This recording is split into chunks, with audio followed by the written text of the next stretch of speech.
Good morning. So today I have Justin with us, who's an award-winning executive producer in advertising and branding entertainment with an extensive career spanning over 13 years with Fortune 100 clients from all over different parts of the world. So let's welcome Justin on 10 Minutes of Hiding Wisdom, where he will tell us about what it takes to be an executive producer and what steps did he have to take to get there. Hi, Justin. How are you doing today? Hi, thank you so much for having me on the cast. Of course. So, Justin, how did you get there? Great question. I'll oversimplify it. It was about a 10-year journey. I started off as an intern through a relationship that my father had. He was friends with a high-level executive who actually worked at Gray Advertising. And she was kind enough to get me an interview and put me on a set with some high-level celebrities. So like Rebecca Romaine Stamos at the time, right? She was still married to John Stamos from Full House, and a couple of other high-level models, right? So I got to kind of work in that as the production assistant on a Pantene commercial. I muscled my way in to the actual production company, had them give me an internship. They wanted to just have a credit. I sat down with the I guess you would call her the controller at the time, a woman by the name of Sally Antonaccio. A wonderful woman. She agreed to pay me minimum wage, and I worked my butt off, and I worked on the weekends and P8 on the weekends, so I made full rates on that. So I was double dipping at a very early age. And then slowly but surely worked my way into sales there, and then rolled that over into like a kind of a sales assistant role. And then from there, I got a chance working for this gentleman, Daniel Miller, at a company called UDirect, which was like kind of like maybe a one-stop shop for commercials, but it was an opportunity to start production managing. And then I worked my way up into a producer role, producer PM, and then snowballed that into founding a new company. And then, don't worry, we're coming to the end. I mean, even if you go on, it sounds so interesting. I'd love to hear more about it. I rolled that over into starting a new production company with the head of sales at UDirect at that time, called Humble TV. And then we brought some talent over and kind of did a lateral move and kind of brought the production value up a notch and kind of made it into more of a formal production company than kind of like I don't want to say a chop shop because it's disrespectful, but it was more like B-level work, right? C-level work, but a lot of it, right? Tons of work, tons of burnout on the staff, but we learned a lot. We got thrown into the pool early, and sink or swim type of mentality, and just showed up, right? Just showed up, built out that company, left, and then worked for kind of like an A-list company called Grand Large, which was like had a French flair with Jean-Pierre Jeunet. He was on there, who's like probably one of the best filmmakers of all time. Amelie, which I don't know if your audience has ever heard of, but they can check it out. Beautiful film. And then I started my own company called First Wave Entertainment. And that was the game changer for me. I did a lateral move again and then brought over talent again, but this time they were filmmakers. And then I was able to kind of build that roster up, cultivate more talent, be an executive producer, more than a line producer, but always having that kind of as my core ethos is like how to control the budgets, the P&L and all that stuff, which is, basically I knew everything from the ground up. And that was the best kind of pathway that I can kind of explain to your audience is it's not just this like straight to the top trajectory. It might take, 5 or 10 years, but you also have to take some risks. Yeah. Well, you made it, and it all started out as an intern. So I think I'd love to understand. Usually, when you get into the internships as a early career individual, you don't get a lot of responsibility. And you did mention that you had to work your butt off.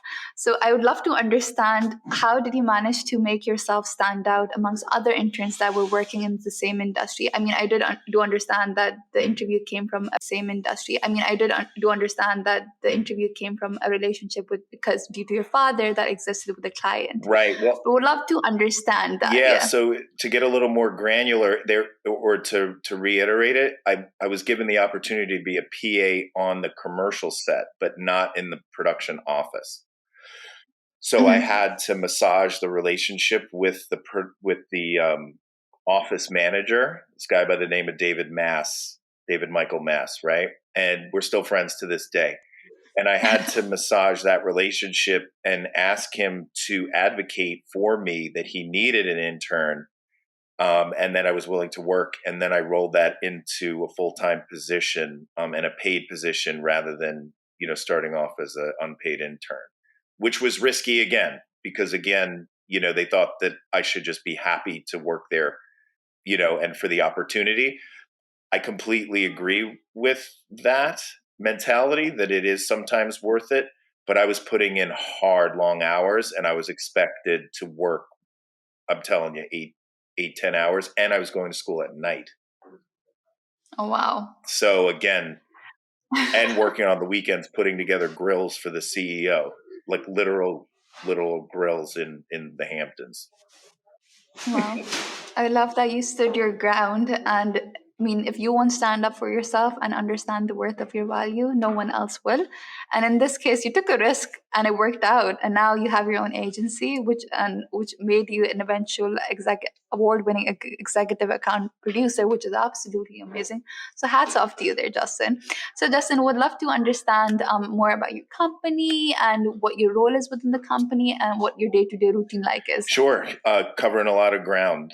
Great questions. So, executive producer, basically, we handle everything from the pitches to the budgeting to managing talent, which are the commercial directors, right, that actually direct the commercials. And I've been a line producer on hundreds of TV commercials. So, actually prepping the jobs and then following through, making sure they're profitable, and then everything in between, right? So, all of that kind of, it seems like it's like, well, that's an executive producer, and it is, right? Sometimes an executive producer could be, oh, you just handle the money. Well, we do that too, right? I have to handle the bank accounts, floating the jobs, right? Funding the jobs, making sure that there's enough runway in there to take on more work, build the company, build the staffing out, right? Hiring more. So it's again this like, it sounds like a glamorous role, maybe. No, no, it Okay, does. or you'll think of like Harvey Weinstein, and then you'll just hit end. But Yeah. there's the other very kind of lecherous approach that Hollywood takes. I'm not part of that community. I'm part of like the production television aspect of it. So brainwashing is one of our skills, right? And working for the ad agencies and kind of, you know, building up that. So that's basically the long and short of what I do. I do everything, and the director, I kind of curate that talent and bring their vision to life, and then this is the truth. I'm stuck in between the ad agency and the director, and there's a pressure and the client, and I'm in the middle. So I'm the token fall guy, but I'm also the hero alongside the director. I mean, it said that a stone can turn into diamond under pressure. And considering you're working so much and it's working out for you, hats I off to you used to for wear a handling so Superman many t-shirt different when I roles. was 2. No coincidence. You should wear. I think you should definitely wear it I was again. going to I wear think it that today, was but the it's a little pathway that was set small. out for you. Well, I know if I do send you something in the future as a guest, as a token of appreciation, I'll definitely send you a bigger Okay. size, maybe hoodie or maybe a t-shirt. I'll definitely keep that in mind. Thank you, Justin. So, Justin, last question. Is your a company hiring? What kind of roles are open so if people are looking out for jobs? And it does Yeah, definitely so we sound went amazing. into They definitely know what to yeah, we seek out. went into more of a development kind of approach in sports entertainment. So I've been developing a property in, you know, you can kind of think of it as a next gen sports league built for Gen Z, right? In the world of action sports, Mm-hmm. namely skateboarding, right? So, which is Okay. a mouthful, but it's exciting and it's progressing. And there's a very large like hip hop component to it as well, like a music kind of tie in to some well known artists. So, right now, I've been kind of building out the team internally from like a C-level executive standpoint. So, you know, and those people kind of come on as needed. But then from another kind of like more interesting approach, like in terms of like, again, internships or, you know, from a social media standpoint, anybody out there that has, you know, extensive uh, experience, you know, working with TikTok, internal Twitter, you know, all those kind of feeds, and including Instagram, and kind of cultivating that talent and has a strong interest in sports entertainment and or skateboarding. Not a bad, you know, prerequisite, but you know, not mandatory, right? Um, and likes to have fun. So those are kind of, you know, that's the ability to kind of have an interesting entry point. And then a shout out to my girlfriend too. She works for a dental office. She's also looking for social media kind of managers and content creators to work with her. And she runs a dentistry, Victoria Weitzman DDS. And then I Okay. can do an introduction on that end too. Of course, what we could do is I'll reach out to you after email and we can definitely link her clinic below so people can definitely have an idea. So two And in you might one, we even want can to get her on as well. It might be a I good can bet. definitely do that. Well, Yeah. Victoria is very lucky to have you because I can definitely see the just shout out that you gave to her. So that was very sweet. Well, Justin, thank you so much for sharing about your wonderful company, how far you came along, and the little details that went into your journey. It definitely does sound amazing, but it definitely does sound a lot of work. But you managed to pull through, and here you are doing something that you're passionate about. Thank you so much for coming on the show and about And I sharing still about have your my wonderful hair. company. You still have your hair, and we'll definitely get you a Superman hoodie to pair up with that. Thank you. It was a pleasure. Thanks for all that Of you do for the course. community as well.